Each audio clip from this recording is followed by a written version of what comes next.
حکمراں میزو national front, Congress اور زورم Peoples movement نے تمام 40 سیٹوں پر امیدوار کھڑے کیے ہیں۔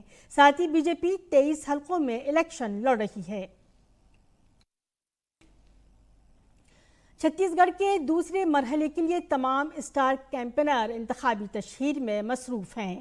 وزیراعظم نریندر مودی آج 3 ریاستوں میں انتخابی جلسے کریں گے۔ سب سے پہلے وزیراعظم صبح 11 بجے چھتیس گڑھ کے وشرام پور میں ایک جلسہ عام سے خطاب کریں گے۔ دوسرے مرحلے کے لیے 70 سیٹوں پر 17 نومبر کو ووٹنگ ہوگی اور ووٹوں کی گنتی 3 دسمبر کو ہوگی۔ آج بعد میں وزیراعظم مدھیہ پردیش کے سدھی میں ایک جلسہ عام سے بھی خطاب کریں گے۔ مدھیہ پردیش کی تمام 230 اسمبلی سیٹوں کے لیے 17 نومبر کو ایک ہی مرحلے میں ووٹنگ ہوگی۔ دوسری طرف تلنگانہ میں بھی اسمبلی انتخابات کی مہم نے رفتار پکڑ لی ہے اور کئی سینئر قائدین اس مہم میں شامل ہو رہے ہیں۔ بی جے پی کے سینئر لیڈر وزیراعظم نریندر مودی آج حیدرآباد میں بھی ایک جلسہ عام سے خطاب کریں گے۔ تلنگانہ میں رائے دہندگان 30 نومبر کو ایک ہی مرحلے میں اپنا ووٹ ڈالیں گے۔ راجستھان اسمبلی انتخابات کے لیے مہم تیز ہو گئی ہے۔ مرکزی وزیر داخلہ امت شاہ آج راجستھان کے 3 اسمبلی حلقوں میں انتخابی ریلیاں کریں گے۔ امت شاہ کچمان، مکرانا، پربستر اسمبلی حلقوں میں انتخابی ریلیوں سے خطاب کریں گے۔ تینوں اسمبلی حلقوں میں پہلے جلسہ عام اور پھر رتھ سبھا پروگرام کا انعقاد کیا گیا ہے۔ راجستھان کے تمام 200 اسمبلی حلقوں میں 25 نومبر کو ووٹنگ ہوگی، جبکہ ووٹوں کی گنتی 3 دسمبر کو ہوگی۔ صدر جمہوریہ دروپدی مرمو آج سے اتراکھنڈ کے 3 روزہ دورے پر ہیں۔ اس دوران وہ آج پنت نگر کی Govind Ballabh Pant agricultural and technology university کی 35ویں کانوکیشن تقریب میں طلباء سے خطاب کریں گی۔ وزیراعظم نریندر مودی نے ایران کے صدر ڈاکٹر سید ابراہیم رئیسی سے فون پر بات کی۔ دونوں رہنماؤں نے مغربی ایشیا کی مشکل صورتحال اور اسرائیل حماس تنازع پر تبادلہ خیال کیا۔ وزیراعظم نے دہشت گردی کے واقعات، تشدد اور شہریوں کی جانوں کے ضیاع پر گہری تشویش کا اظہار کیا۔ انہوں نے اسرائیل فلسطین مسئلے پر ہندوستان کے دیرینہ اور مستقل موقف کا اعادہ کیا۔ دونوں رہنماؤں نے کشیدگی پر قابو پانے، انسانی بنیادوں پر امداد جاری رکھنے اور امن و استحکام کی جلد بحالی کو یقینی بنانے کی ضرورت پر زور دیا۔ دونوں رہنماؤں نے کثیر جہتی 2 طرفہ تعاون میں پیش رفت کا بھی جائزہ لیا۔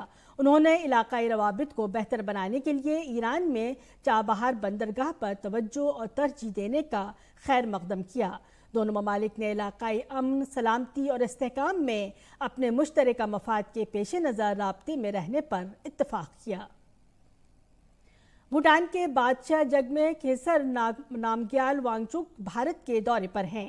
انہوں نے وزیراعظم نریندر مودی سے ملاقات کی۔ بھوٹانی بادشاہ اور وزیراعظم مودی نے 2 طرفہ تعاون کے تمام پہلوؤں اور باہمی دلچسپی کے علاقائی اور عالمی مسائل پر تبادلہ خیال کیا۔ بھوٹان کے بادشاہ جگمے کھیسر نامگیال وانگچک اتوار کو اپنے 8 روزہ بھارت کے دورے کے ایک حصے کے طور پر دہلی پہنچے تھے۔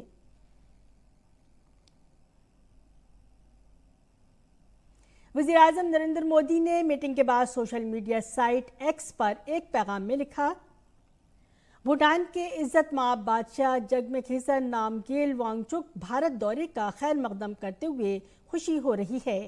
ہم نے بھارت اور بھوٹان کے منفرد اور مثالی تعلقات کے مختلف پہلوؤں پر بہت گرم جوشی اور مثبت بات چیت کی۔ بھوٹان کے دوستانہ پسند لوگوں کی ترقی اور بہبود کے لیے ہم عزت مآب بادشاہ کے خیالات کی گہری قدر کرتے ہیں۔ دہلی این سی آر میں بڑھتی آلودگی پر سپریم کورٹ آج سماعت کرے گا۔ 31 اکتوبر کو سماعت کے دوران عدالت نے دہلی میں ہوا کے خراب معیار پر تشویش کا اظہار کرتے ہوئے دہلی، پنجاب، ہریانہ، اتر پردیش اور راجستھان کو ایک حلف نامہ داخل کرنے کی ہدایت دی تھی، جس میں بتایا گیا تھا کہ ہوا کے معیار کو بہتر بنانے کے لیے کیا اقدامات کیے گئے ہیں۔ دارالحکومت میں بڑھتی ہوئی فضائی آلودگی سے لوگ بہت پریشان ہیں۔ مرکزی آلودگی کنٹرول بورڈ کے مطابق دہلی میں ہوا کے معیار کا انڈیکس شدید خراب کے زمرے میں ہے۔ موجودہ صورتحال کو مد نظر رکھتے ہوئے کئی اقدامات کیے جا رہے ہیں۔ جفت اور طاق 13 سے 20 نومبر تک نافذ کیا گیا ہے۔ احتیاطی تدابیر کے طور پر اسکولوں کو 10 نومبر تک بند رہنے کا حکم بھی جاری کر دیا گیا ہے۔